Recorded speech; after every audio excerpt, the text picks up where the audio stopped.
just so important. And in 2023, more than ever, I think it's going to matter so much on the team of people that you select. Hey, what's going on, everyone? Welcome back to the Closing with Corey podcast. I wanted to start off by saying thank you guys so much. Thank you for everyone who has reached out, all the comments, all the messages. Episode number 1 was really just me trying to get a sense on what type of conversations were going to come from the information and stuff that I was providing. And it's really exactly what I was hoping for. Just people being, open and free and just wanted to come to me with some questions and connecting onto some of the things that I said. So it was really great to see. Thank you guys so much. Thank you for everyone who has subscribed. So if you haven't done so, make sure you subscribe on YouTube, Apple Podcasts, Spotify, all that stuff. I have a ton of great content that I'm really excited about over the course of these next couple of months, and I think that it's going to be really helpful, really useful, and just to connect with a whole bunch of people as we're going into this 2023 market. And that's kind of what I wanted to talk about a little bit today, and just go through 2023 a little bit. If there's one word that we can really connect on to describe going into 2023, I think it's unpredictability. And the market, and then with inflation and with the interest rates and war and all these different aspects, and really not knowing how it's affecting buyers, how it's affecting sellers, I think it's going to be something that we'll see as we obviously dive a little bit more into 2023. Going into this new year, I think that there is a little bit of an exhaustion between obviously buyers and sellers and investors and attorneys and lenders and agents and inspectors and all these different people that were just working over capacity from 2021 to going into about September and October of 2022.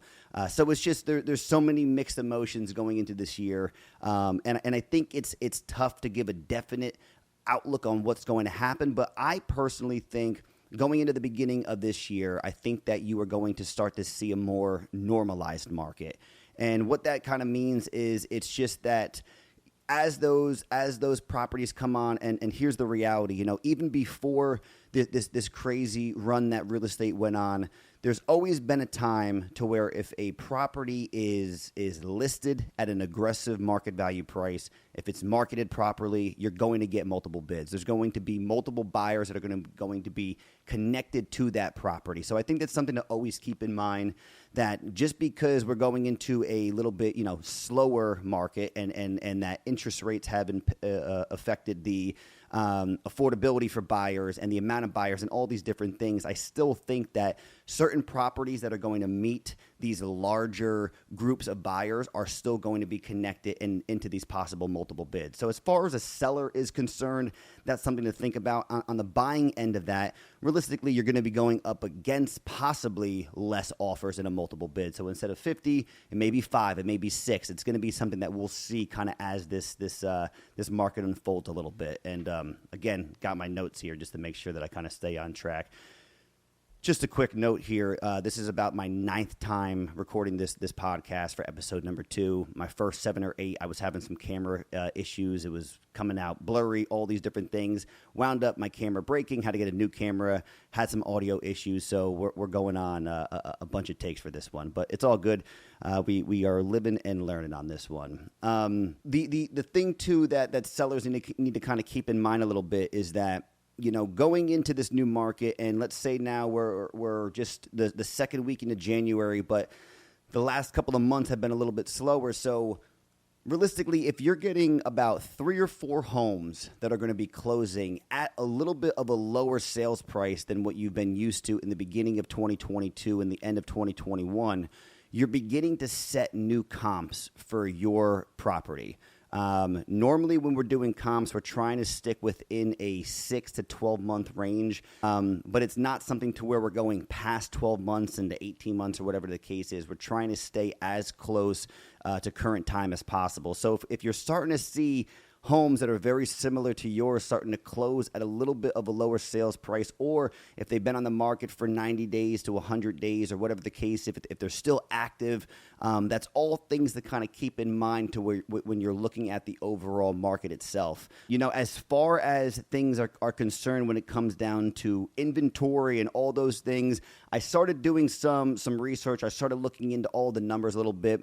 I think what is going to be best is I'm going to do monthly recaps when it comes down to the activity in certain areas. And as I said, focusing on Hunterdon County, Somerset County, Bucks County. I'm going to more so focus on a monthly recap to get an idea on how many homes closed this month, how many homes were listed for sale, and just to be able to get a sense on how the market is kind of moving as we continue this year. The one thing that I definitely wanted to go over, and this will kind of be the main topic of conversation for episode number 2.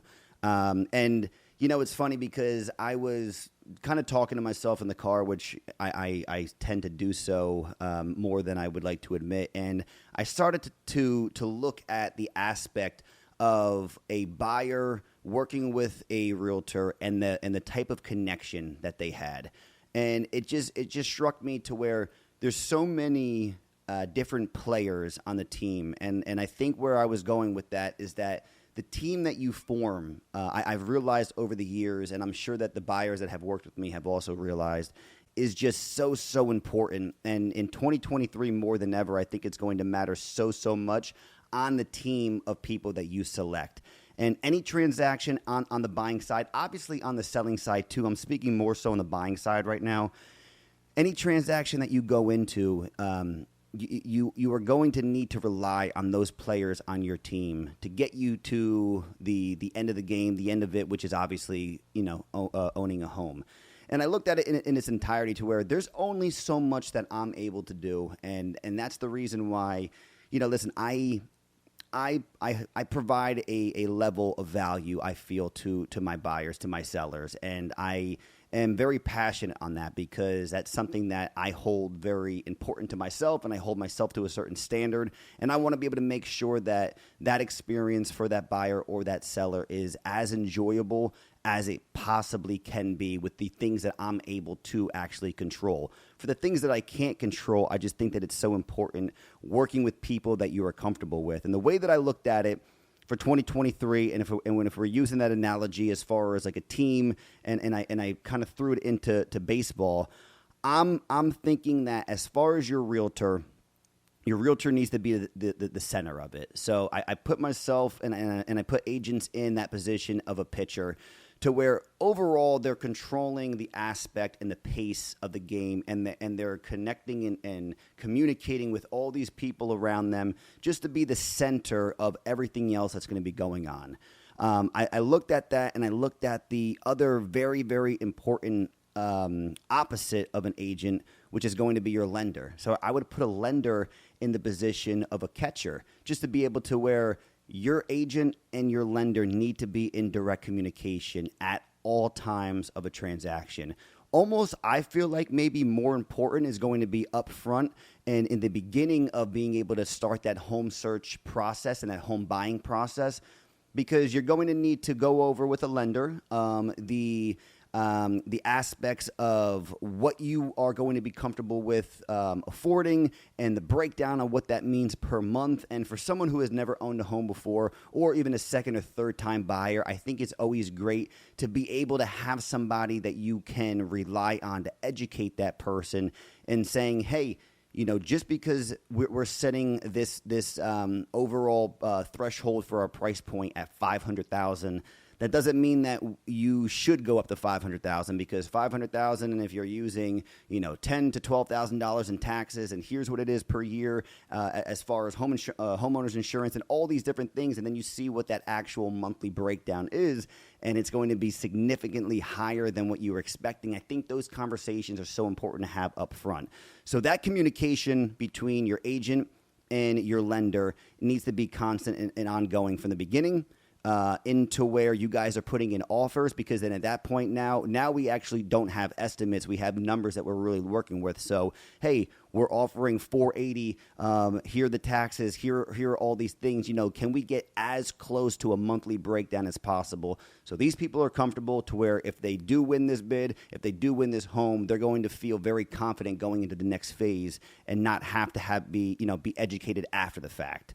On top of that, I personally think that looking at the attorneys and looking at the legal end and the overall entirety of what they are needing to control and overlook and looking for everyone's best interest, I put them in the line of like the head coach. They're just overlooking the entirety of the transaction to make sure that everything is going the way that it needs to go. And the other two, I feel like most important aspects of that are going to be the inspector and the appraiser, and I can put them in for first base or shortstop or interchangeable, whatever the case may be.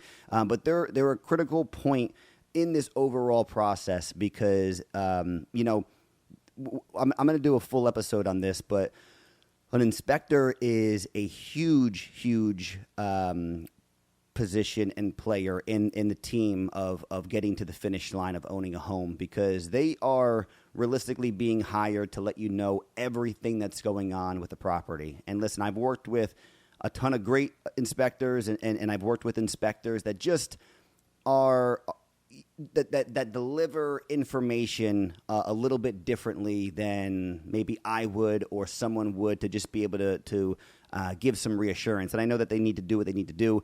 But overall, all of those people working together is just so crucial on any transaction and on any situation. And going into this year, I just think that, again, I think it's going to be so important working with the right team. It's something that I realized at an early time in my career, that the people that I began to refer and recommend to were all people that ultimately my clients and the people that I was working with were giving me the exact same feedback over and over again to make me feel confident in saying, okay, I know that this person is going to deliver this amount of value to my buyer in their field of expertise. So I can only do so much on the lending side. I can only do so much with the attorneys. I can only do much on the inspector, appraiser, all that. So I need to kind of make sure that I coordinate that's going to be the best for my buyer. And that was kind of the main thing that I was thinking about, and just leading off of the questions that I had with some of these other buyers, and understanding that, sometimes not even knowing, they'll ask me, hey, here is what I make. What do you think that I would be approved for? And, I can throw out numbers, but in the same sense, there's so much more that deals with that.